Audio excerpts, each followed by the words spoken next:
Hello there, you're now with me, Handy Gui, for TVS English News at 5. Let's get to the headlines. A missing 2-year-old boy has been found safe, well and in good health after spending nearly 24 hours alone in a forest near his home at Jalan Perigi, Sematan.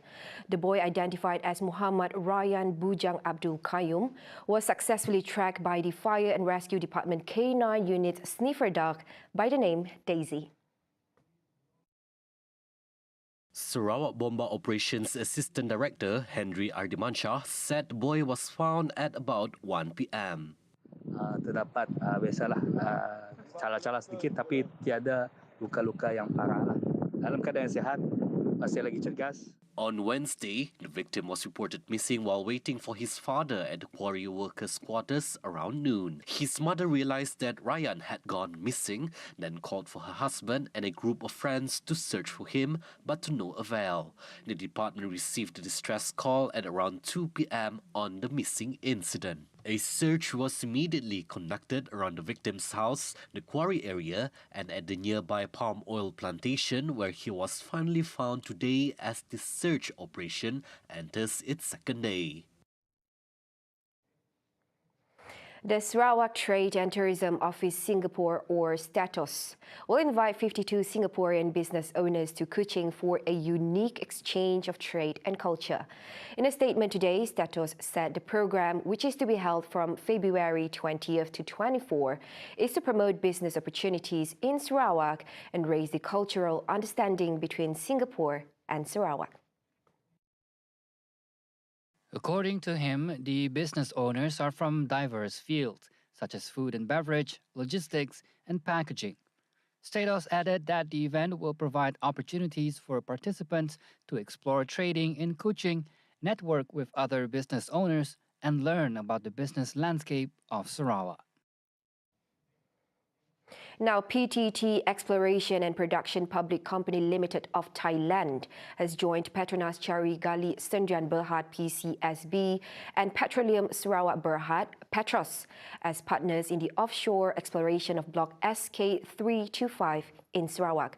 The Thai oil and gas giant, under its subsidiary company, has signed a production sharing contract, which was offered under the Malaysia Bid Round MBR 2022 recently. PTTEP CEO Montri Rawan Chaikul noted that this investment will further enhance PTTEP's growth opportunity in Malaysia. At the same time, strengthen relationships with business partners. Based on the plan, the consortium will conduct a 3D seismic survey and other technical studies between 2023 and 2024 to access petroleum potential. With the Dewan Rakyat sitting taking place until March 30th. Among the highlights, according to the Parliament's order of the day, the agenda for today features debate on the Royal Address from February 15 to 21st, as well as the retabling of the Supply Bill 2023 by Prime Minister Datuk Seri Anwar Ibrahim, who is also the Finance Minister, on February 24th. Today, we will be getting some live updates from our reporter, Muhammad Yusuf Shukri, from the Argus House. All right, thank you, Handy. Now, the situation here, just like you said, the debate over the Agung's decree was very intense. It still is very intense. It's still going on right now. But going back to what I want to report to you today, earlier today, I had the opportunity to speak with the Minister of Women, Family and Community Development, Datuk Seri Nancy Shukri, and I was asking about whether there is any improvement that is need to be done within the ministry, and she said there is, and this concerns the ministry's database. Currently, the ministry is working. The data is how do I say this?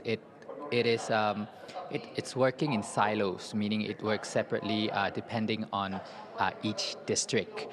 So this can occur. This can trigger a problem when, for example, if us reporters, us journalists are asking to inquire certain data regarding cases of abuse that involves children, they might not have the number for the whole country, but rather they only have the number to that specific district. So that means this system is, according to Nancy herself, is not practical and needs to be upgraded immediately, but she will incur a lot of costs.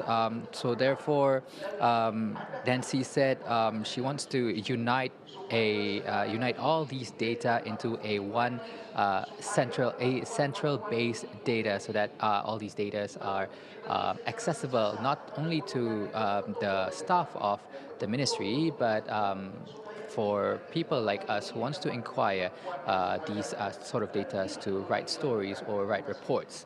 And apart from that, Nancy also informed that her ministry will be introducing a QR code system, which includes the explanation about the needs of the disabled people, or KU, and this QR code will be introduced very soon, and this QR code is definitely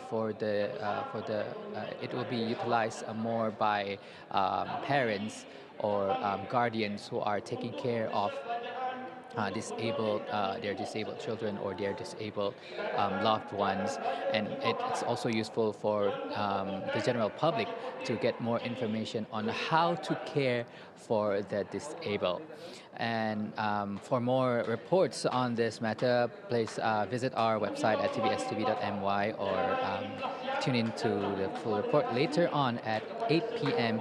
for TVS Utama. And I think that's all from me, Handy. Muhammad Yusuf and videographer Faiz for TVS Kuala Lumpur. Thank you.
Hello there and welcome back. Now, Prime Minister Datuk Seri Anwar Ibrahim today suggested that all Special Malaysia Disaster Assistance and Rescue Team, or SMART, personnel currently deployed on a rescue mission in Turkey and Syria to be given special allowances.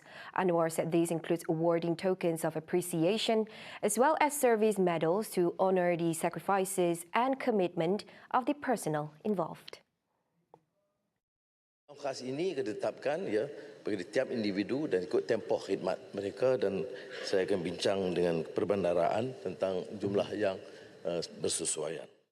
He said this at the Dewan Rakyat sitting today. Last Monday, Anwar left for Turkey to express moral support to President Recep Tayyip Erdogan and the people of the Republic who were hit by an earthquake early last week, which had claimed tens of thousands of lives. Meanwhile, the Prime Minister said he has given approval for the SMART team, which is supposed to be in Turkey for 2 weeks, extended yesterday upon Erdogan's request. He said this was because thousands of victims are still buried under the rubble and will take time and more manpower to retrieve them. According to Anwar, Team Malaysia at Ground Zero under SMART consisted of 140 members, while 110 members were at the field hospital in Adiyaman. Children detained at the Immigration Detention Depot will soon be moved and placed under the care of non-governmental organizations (NGO) specializing in the welfare of children. As such, the Home Ministry has already identified the overall profile of those children. Saya dah pun profil jumlah kanak-kanak yang berada di depo tahanan. Sudah pun saya profilkan. Saya tahu the exact numbers di mana mereka dan saya dalam proses dalam masa terdekat ini untuk mengeluarkan mereka daripada depo tahanan ini, terutama yang kanak-kanak betul lah. Ya, saya ada numbers itu. Saya sedang berurusan dengan beberapa kumpulan masyarakat madani, NGOs, yang pengkhususan mereka adalah penjagaan. Meanwhile, speaking of a Bangladeshi child who was found in a container at Westport, Port Klang on January 17, Saifuddin said the Bangladeshi kid would be sent home next week. The 8-year-old from Chittagong, Bangladesh, had accidentally wandered into a container and was locked inside the container for 6 days before being spotted by Malaysian authorities and given treatment at the Tuanku Ampuan Rahimah Hospital in Klang and currently under the care of an NGO. Kita hantar ke hospital Tuanku Ampuan Rahimah. Kita jaga betul-betul. Kemudian kita hubungi kedutaan Bangladesh untuk keluarkan travel document. Itu semua dah selesai. Kanak-kanak itu pun sekarang dalam jagaan sebuah NGOs. Dan minggu depan kita akan uruskan pembelian tiket dan hantar dia balik. Previously, it was reported that children were found inside cargo by shipping operations workers. As such, the Malaysian government amended Anti-Trafficking Law and Employment Act to include a more detailed definition of forced labor. On to some international affairs. One of the 12 boys rescued from a flooded Thai cave after a weeks-long operation that captured global attention in 2018 has died in the UK. The 17-year-old boy, who was enrolled in a soccer academy in the UK, had died after being rushed to the hospital on Sunday, February 12. British officials said the cause of death was due to an accident without providing more details. Duangpet Promtep was captain of the wild boars team whose seemingly impossible extraction by international divers and Thai Navy SEALs captured huge global attention. The news of his death was shared on social media by a Buddhist monk, Supatong Metigo, who taught the boys in Thailand's northern Chiang Rai province. Supatpong said he had learned of Duangpet's death from his grandmother, who said he had suffered an unspecified accident in Britain. Meanwhile, former Thai national team captain and coach Kiatisuk Sanamuang, whose foundation helped Duangpet secure a scholarship at the Brookhouse College Football Academy in Leicestershire, described him as a polite, kind gentleman who dreamt of playing for his country. In June 2018, the boys, aged 11 to 16, and their 25-year-old assistant coach set off to explore the Tham Luang cave complex for just an hour, but ended up trapped by floodwaters.